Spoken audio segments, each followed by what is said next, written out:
नमस्कार, जय हिंद, जय भारत दोस्तों। स्वागत है आप सबका एक बार फिर से आपके अपने चैनल स्काई स्पीक्स पर। तो दोस्तों, आज हम बात करेंगे कन्या लगन की। कन्या लगन के लिए आने वाला साल 2023 कैसा रहेगा। संक्षेप में अगर कहूं तो शनि देव की पूरी नज़र है आपके ऊपर। शनि देव तैयार बैठे हैं, ज़रा सी चूक हुई नहीं कि शनि देव अपना पूरा रौद्र रूप दिखाने के लिए तैयार बैठे हैं। लेकिन देवगुरु बृहस्पति हर हाल में इनकी कृपा दृष्टि, इनका आशीर्वाद आप पर बना रहेगा। शनिदेव क्यों इस प्रकार से फल देंगे या शनिदेव क्यों अपना रौद्र रूप दिखाएंगे और देवगुरु बृहस्पति कैसे अपना आशीर्वाद देंगे, इस पर हम विस्तार से और पूरे लॉजिक्स के साथ चर्चा करेंगे। तो कहीं भी जाइएगा मत दोस्तों, वीडियो को शुरू से लेकर अंत तक जरूर देखिएगा।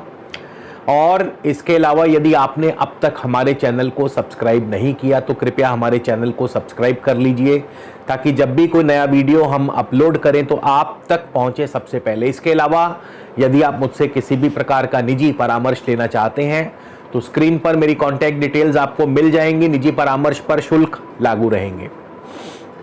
तो दोस्तों, कन्या लगन की हम बात कर रहे हैं। आज का ये गोचर फल केवल और केवल लगन पर आधारित है। इसे कृपया केवल अपने लगन से देखिएगा, यानी कि जिनका भी कन्या लगन में जन्म हुआ है उनके लिए है। और क्योंकि ये वार्षिक गोचर की बात हो रही है, वार्षिक फल की बात हो रही है, वार्षिक फल में हमेशा ही बड़े ग्रहों का महत्वपूर्ण रोल रहता है। बड़े ग्रहों में जैसे शनि, बृहस्पति, राहु और केतु, क्योंकि ये एक राशि एक नक्षत्र में काफी लंबी अवधि तक रहते हैं, इसीलिए इनका वार्षिक फलादेश में अहम रोल हो जाता है। केतु आपके द्वितीय भाव में है, तुला राशि में है। शनि आपके पंचम भाव मकर राशि में है। 17 जनवरी को शनि छठे भाव में चले जाएंगे, कुंभ राशि में। बृहस्पति सप्तम भाव में है। बृहस्पति 22 अप्रैल को अष्टम भाव मेष राशि में। राहु भी मेष राशि में है। राहु 30 अक्टूबर को वापस मीन राशि में आ जाएंगे। और इस दौरान ये सभी ग्रह किन किन नक्षत्रों से गोचर करेंगे, इस पर हम विस्तार से चर्चा करेंगे। तो सबसे पहले हम शुरुआत शनि देव से ही करने वाले हैं। देखिए, जब भी लगन से गोचर की बात होगी तो हमेशा दशा अंतरदशा को जरूर ध्यान रखें। नक्षत्रों की बात होगी, नक्षत्रों का फल कैसा रहेगा। अब शनि देव जो है 1 जनवरी से, वैसे तो पहले से ही काफी समय से शनिदेव धनिष्ठा नक्षत्र में चल रहे हैं, लेकिन क्योंकि हम साल 2023 की बात कर रहे हैं तो 1 जनवरी से ही हम लेकर के चलेंगे। तो इस साल की शुरुआत में भी शनिदेव धनिष्ठा नक्षत्र में रहेंगे, मंगल का नक्षत्र है। अब देखिए, मैं हमेशा से अपने हर वीडियो में ये बोलते आया हूं कि गोचर कभी भी अपना स्वतंत्र फल नहीं दे सकता। गोचर की हैसियत ही नहीं है कि वो स्वतंत्र फल दे दे। गोचर जो है आपको आपकी कुंडली में ग्रहों की स्थिति के अनुसार फल देगा। अब हमें ये तो मालूम है कि शनिदेव धनिष्ठा नक्षत्र में जिसके स्वामी मंगल हैं, और कन्या लगन से मंगल जो है तृतीय और अष्टम भाव के स्वामी बनते हैं, लेकिन मंगल आपकी कुंडली में कहाँ है ये हमें नहीं मालूम। तो बहुत जरूरी हो जाता है। और मंगल अगर आपकी कुंडली में भी अपनी स्वराशि में हो, जैसे कि तृतीय राशि में हो, तृतीय भाव में, या अपनी स्वराशि मेष में हो, अष्टम भाव में, या 12वें स्थान में हो, तो ऐसे में शनि आपको बंधन में बांध देंगे। आपके कार्यों में बार बार रुकावट पैदा करेंगे। क्यों? तृतीय भाव, अष्टम भाव और द्वादश भाव ये बंधन में बांधने वाला भाव है, ये बंधन पैदा करता है। 3, 8 और 12, अगर मान लीजिए धनिष्ठा नक्षत्र के स्वामी मंगल आपकी कुंडली में 3, 8, 12 में ही कहीं बैठे हैं, तो फिर ऐसे में आपके कार्यों में रुकावट पैदा होगी। और शनि देव की महादशा या अंतरदशा भी अगर चल रही हो तो शनि जो है आपके कार्यों में बाधा पैदा करेंगे। कोई बड़ी बात नहीं है। यदि आप, जो लोग भी 2 नंबर के कामों से जुड़े हैं, अनैतिक कार्यों से जुड़े हैं, हर प्रकार के बाय हुक और बाय क्रुक धन कमाने में जुटे हैं, उनके लिए ये समय जो है सचेत करने वाला है, सतर्क रहने वाला है, क्योंकि शनिदेव आपको दंड देने से पीछे नहीं हटेंगे। 3 और 8 का ये कॉम्बिनेशन, और अगर कहीं मंगल अशुभ हुए, मैं तो केवल 12वें घर की बात कर रहा हूं, लेकिन अगर मंगल कहीं अशुभ हुए, मंगल कहीं अगर आपके नीच के हुए या किसी शत्रु ग्रह से दृष्ट हुए, तो भी यही सब फल प्राप्त होंगे, क्योंकि 3 और 8 तृतीय और अष्टम भाव ये सबसे खराब माने गए। अष्टम भाव मृत्यु भाव है और तृतीय भाव अष्टम से अष्टम पड़ता है। अष्टम भाव मृत्यु है और तृतीय भाव अष्टम से अष्टम, इसीलिए भावात भावम के सिद्धांत के अनुसार तीसरा और 8वां भाव जो है सबसे खराब माना गया है। व्यर्थ की भागदौड़, कार्यों में सफलता ना मिल पाना और आपके करीबी निकट बंधुओं का आपसे दूर हो जाना किसी भी कारणवश, चाहे आपसे वाद विवाद की वजह से दूर हो जाए या किसी अन्य वजह से, यानी भाई बंधु भी ऐसे समय में आपका साथ छोड़ जाते हैं।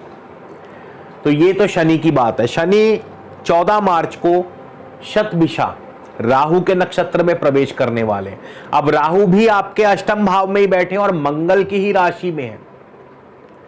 तो राहु की, जब शनि राहु के नक्षत्र में जाएंगे तो आपको कोई ज्यादा राहत मिलने वाली नहीं। हां, अगर राहु आपकी कुंडली में शुभ है तो बात अलग है, लेकिन अगर राहु आपकी कुंडली में भी शुभ नहीं है, या राहु भी अगर इसी प्रकार से अष्टम भाव में है या 12वें स्थान में है या तृतीय स्थान में है, तो राहु मंगल से भी बुरा फल पैदा करते हैं। यानी हर कार्य में अड़चन, रुकावट, बाधा, चिंता, परेशानी, धन हानि, स्वास्थ्य हानि, चोट, दुर्घटना, ये सारी चीजें। और ये इसलिए क्योंकि तीसरे और 8वें भाव का संबंध जुड़ गया है शनि की दशा में। शनि मंगल के नक्षत्र में है, शनि राहु के नक्षत्र में है, राहु अष्टम भाव मंगल की राशि में है। लेकिन अंतिम निर्णय आपकी कुंडली करेगी कि आपकी कुंडली में शनि, मंगल और राहु की क्या स्थिति है। अगर आपकी कुंडली में मंगल और राहु शुभ स्थान में है तो फिर चिंता की कोई बात नहीं। इसके अलावा 17 जून को शनिदेव वक्री हो जाएंगे, उसके बाद फिर 15 अक्टूबर को शनि वापस धनिष्ठा नक्षत्र में आ जाएंगे, मंगल का ही नक्षत्र है। 4 नवंबर को मार्गी होंगे, 24 नवंबर को एक बार फिर राहु के नक्षत्र में आ जाएंगे। राहु भी तब तक सप्तम भाव में पधार चुके होंगे। 24 नवंबर के बाद जब दोबारा शनिदेव राहु के नक्षत्र में जाएंगे तब स्थितियां थोड़ी सी डिफरेंट होंगी, लेकिन यहां भी दाम्पत्य जीवन के लिए राहु शुभ नहीं है, दाम्पत्य जीवन में कड़वाहट पैदा करते हैं। तो कुल मिलाकर के ये पूरा साल शनि की दशा अंतरदशा जिन पर चल रही है, भले ही शनि अपनी राशि में हो, भले ही शनि त्रिकोण के स्वामी हो, क्योंकि कन्या लगन वालों के लिए शनि त्रिकोण के स्वामी बनते हैं, लेकिन यहां पे शनि जो है अपनी राशि में होने के बावजूद भी जिन नक्षत्रों से गोचर कर रहे हैं वो नक्षत्र शुभ नहीं है। वो नक्षत्र दुस्थानों के स्वामी है, दूषित स्थान तृतीय और अष्टम के स्वामी है, मंगल के नक्षत्र में है या राहु के नक्षत्र में है। तो ये तृतीय और अष्टम जो है बाधाएं पैदा करता है, बंधन पैदा करता है, बंधन में बांध देता है। वहीं दूसरी तरफ गुरु की बात करें, जिनको गुरु की दशा अंतरदशा चल रही है, अब सारा वर्ष गुरु आपको कैसा फल देंगे। शुरुआत थोड़ी धीमी रहेगी गुरु की। 1 जनवरी को गुरु शनि के ही नक्षत्र में होंगे तो शुरुआत थोड़ी सी धीमी रहेगी। शुरुआत में गुरु इतना अच्छा फल नहीं देंगे, लेकिन 24 मार्च को गुरु जाने वाले हैं रेवती नक्षत्र में। रेवती नक्षत्र से पहले क्या फल देंगे इस पर भी चर्चा कर लें, फिर रेवती नक्षत्र पे आते हैं। तो गुरु जब तक शनि के नक्षत्र में है, जब तक गुरु इस साल के शुरुआत में शनि के नक्षत्र में है, नौकरी में परिवर्तन, नौकरी जा सकती है और आपके कार्यों में बार बार बाधाएं पैदा करेंगे। लेकिन जैसे ही 24 फरवरी को देव गुरु बृहस्पति रेवती नक्षत्र में पहुंचेंगे, रेवती नक्षत्र में प्रवेश करेंगे, तो क्योंकि रेवती नक्षत्र के स्वामी है बुध और बुध जो है आपके लगन और दशम भाव के स्वामी, दोनों ही स्थान अत्यंत ही शुभ है। जैसे ही देवगुरु बृहस्पति रेवती नक्षत्र में प्रवेश करेंगे, क्योंकि बुध लगन और दशम के स्वामी हैं, और अगर आपकी कुंडली में बुध अपनी स्वराशि या शुभ राशि, मित्र राशि, उच्च राशि में हुए, तो यकीन मानिए आपका हर तरफ जलवा बिखरेगा, हर कार्य में आपको सफलता दिलवाएंगे। नौकरी में तरक्की, कारोबार में तरक्की, नौकरी में प्रमोशन, मान सम्मान, पद प्रतिष्ठा, प्रोग्रेस, प्रॉस्पेरिटी, पैसा, प्यार, सब कुछ मिलेगा आपको, क्योंकि बृहस्पति आपकी कुंडली में सबसे शुभ ग्रह के नक्षत्र में जाने वाले हैं। कन्या लगन, कन्या लगन के स्वामी ही बुध हैं, और बुध के नक्षत्र में जाएंगे। बुध लगन और दशम के स्वामी है, लगन केंद्र भी है, त्रिकोण भी है, और दशम सबसे बली केंद्र माना गया है, और इसे राज्य भाव भी कहा गया है। राज्य भाव यूं ही नहीं कहा जाता, राज्य भाव का मतलब है राज्य प्राप्त होना, राज्याभिषेक होना। राज्याभिषेक का अर्थ है आपका पद ऊंचा होना, आपका कद ऊंचा होना, मान सम्मान मिलना। इसके बाद 22 अप्रैल को बृहस्पति जाएंगे अश्वनी, केतु के नक्षत्र में। अब केतु कहां बैठे हैं? धन भाव में, शुक्र की राशि में। शुक्र भाग्य भाव के भी स्वामी है, तो यहां भी केतु के नक्षत्र में जब जाएंगे तो भी धन लाभ होगा, भाग्य आपका साथ देगा, भाग्य की वृद्धि करेंगे, धन की वृद्धि करेंगे, बैंक बैलेंस बढ़ेगा, हर प्रकार से आमदनी के स्रोत बढ़ेंगे। और 21 जून को बृहस्पति जाएंगे भरणी, शुक्र के नक्षत्र में। शुक्र स्वयं द्वितीय और भाग्य के स्वामी है, तो केतु से भी अधिक शुभ फल प्रदान करेंगे, केतु से भी ज्यादा शुभ फलों की प्राप्ति होगी, अच्छा धन लाभ होगा, कुटुंब में, परिवार में सुखद माहौल बनेगा, भाग्य आपके साथ देगा, पिता पक्ष की तरफ से आपको पूरा सुख सहयोग प्राप्त होगा, पिता की तरक्की। तो जितनी देर तक बृहस्पति बुध के, केतु के, शुक्र के नक्षत्र में रहेंगे, आपके लिए उतनी ही प्रचुर धन लाभ करवाते रहेंगे, आपके लिए उतनी ही ज्यादा से ज्यादा अपॉर्चुनिटीज आपको दिलवाते रहेंगे। 4 सितंबर को बृहस्पति वक्री होंगे, 26 नवंबर को वापस अश्वनी नक्षत्र केतु के नक्षत्र में आएंगे। तब थोड़ी दिक्कतें बढ़ेंगी, क्योंकि केतु उस समय लगन में आ चुके होंगे। लेकिन यहां भी बहुत ज्यादा चिंता वाली बात नहीं, क्योंकि केतु भी लगन और दशम बुध के स्वामी, बुध के राशि में होंगे। हाँ, यहां पे केतु शत्रु राशि में है, तो थोड़ी सी दिक्कतें आ सकती हैं, स्वास्थ्य की दिक्कत आ सकती है। लेकिन ओवरऑल अगर देखा जाए, ओवरऑल दशम और लगन के क्योंकि बुध स्वामी है, तो कारोबार में और चीजों में आपको फायदा मिलता रहेगा। और 31 दिसंबर को बृहस्पति मार्गी हो जाएंगे। यानी कुल मिलाकर के शनि की दशा में जितना आपको दिक्कत और परेशानियों का सामना करना पड़ेगा, गुरु की दशा में उसके विपरीत ही फल प्राप्त होंगे। यानी गुरु जो है दिल खोलकर आपकी सहायता करेंगे, गुरु दिल खोलकर अपना आशीर्वाद आप पर लुटाएंगे। इसी तरह राहु की बात कर लें, राहु मिश्रित फल प्रदान करेंगे। राहु मंगल की राशि में है, मंगल तृतीय और अष्टम के स्वामी है, तो कुछ कुछ शनि जैसा ही फल देंगे। यानी राहु आपको मिला जुला फल देंगे।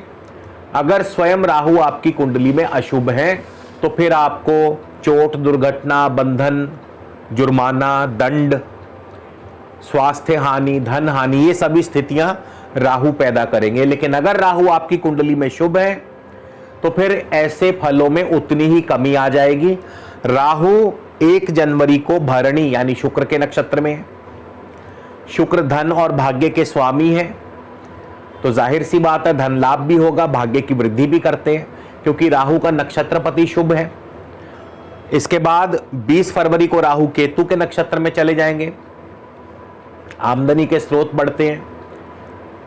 बैंक बैलेंस बढ़ेगा, धन लाभ होगा, अच्छा धन लाभ होगा। 30 अक्टूबर को राहु भी बुध के नक्षत्र रेवती नक्षत्र में चले जाएंगे। अब बुध लगन और दशम के स्वामी है, तो मान सम्मान पद प्रतिष्ठा की वृद्धि होगी। हर प्रकार से नौकरी कारोबार में तरक्की और प्रमोशन मिलेगी, प्रत्येक कार्य में सफलता। और 30 अक्टूबर से राहु चले जाएंगे गुरु की ही राशि में। तो 30 अक्टूबर से पहले राहु मंगल की राशि में होंगे और मंगल की राशि में रहने की वजह से राहु मिश्रित फल देंगे, बीच बीच में राहु नेगेटिव फल भी देंगे। लेकिन 30 अक्टूबर के बाद जैसे ही राहु गुरु की राशि में जाएंगे और रेवती नक्षत्र में जाएंगे तो राहु भी आपको भरपूर समर्थन देंगे। राहु की तरफ से भी आपको भरपूर शुभ फलों में वृद्धि होगी। केतु की बात कर ले, केतु की दशा अंतरदशा, केतु आपके धन भाव में है, शुक्र की राशि में है, यानी अच्छा आर्थिक धन लाभ होगा, भाग्य आपके साथ रहेगा, पिता पक्ष की तरफ से सुखद फल प्राप्त होंगे, पिता की तरक्की, कुटुंबीजनों का पूरा सुख सहयोग मिलेगा। लेकिन केतु इस दौरान राहु के नक्षत्र में है, स्वाति नक्षत्र, और राहु बैठे अष्टम भाव। अगर आपकी कुंडली में राहु खराब है, अशुभ है, राहु अगर आपकी कुंडली में 3, 6, 8, 12 में है तो फिर यकीन मानिए कि आपको केतु की दशा अंतरदशा में दिक्कतें ही पैदा होंगी। स्वास्थ्य हानि, धन हानि, बाधाएं, जेल यात्रा, बंधन योग, ये सभी आपको केतु दे सकते हैं। दंड, जुर्माना। 26 जून को केतु भी चित्रा यानी मंगल के नक्षत्र में चले जाएंगे। मंगल पहले ही खराब है, तृतीय और अष्टम के स्वामी, और मंगल की भी अगर स्थिति आपकी कुंडली में बढ़िया नहीं है तो मंगल भी आपके लिए चिंताएं ही पैदा करेंगे। यानी केतु की दशा अंतरदशा 1 जनवरी, 26 जून और ज्यादा खराब होगी। 30 अक्टूबर को केतु चले जाएंगे कन्या राशि में। 30 अक्टूबर के बाद से केतु के फल में शुभ फलों में वृद्धि होगी, यानी मान सम्मान, पद प्रतिष्ठा, नौकरी कारोबार में तरक्की, प्रमोशन, वो सभी कुछ आपको प्राप्त होगा जिसकी आपने कल्पना भी नहीं की होगी। लेकिन उससे पहले केतु का जो रिजल्ट है वो बहुत बढ़िया नहीं है। तो कुल मिलाकर के केवल एक बृहस्पति को यदि छोड़ दिया जाए तो शनि, राहु और केतु, खास करके शनि तो वैसे ही बिल्कुल इस साल ठान बैठे हैं कि आप पर पूरी निगाह रखे बैठे हैं। तो शनि की दशा अंतरदशा में बहुत ज्यादा शुभ फलों की प्राप्ति नहीं होगी। राहु केतु फिर भी बीच बीच में कहीं ना कहीं मिश्रित फल आपको प्रदान करते रहेंगे। अब शनि के दुष्प्रभावों को कैसे कम किया जाए, ऐसा कौन सा उपाय है जिसको करने से शनि की कृपा दृष्टि आप पर बनी रहे? तो सबसे सरल, सबसे उत्तम उपाय आपको बताने जा रहा हूं। आप 5 किलो साबुत बादाम, 5 किलो साबुत बादाम मंदिर ले जाए, मंदिर रख दें और आधे उनमें से वापस ले आए, आधे मंदिर छोड़ाएं। यानी लगभग 5 किलो साबुत बादाम लीजिए, मंदिर जाइए, मंदिर में रख दीजिए, आधे वापस ले आइए, आधे वहीं छोड़ आइए, और जो वापस लाएं उनको ला करके अपने लाल रंग के सूती कपड़े के थैले में बांध के रख दीजिए। तो इससे क्या होगा कि शनि का दुष्प्रभाव काफी हद तक कम हो जाएगा और शनि के शुभ फलों में वृद्धि होगी। बाकी शनि को प्रोवोक मत कीजिए। शनि देव केवल पापियों को या दुष्कर्म करने वालों को, गलत कार्य करने वालों को ही दंड देते हैं। जो लोग सही कर्म कर रहे हैं शनि उनको कुछ नहीं कहते। तो इसलिए ज्यादा घबराने या डरने की भी जरूरत नहीं है। हाँ, डरना उनको चाहिए जो वाकई में गलत कार्यों से जुड़े हैं। तो इसी के साथ दोस्तों आपसे विदा लेता हूं, अगले वीडियो में फिर मुलाकात होगी। तब तक के लिए नमस्कार, जय हिंद, जय भारत।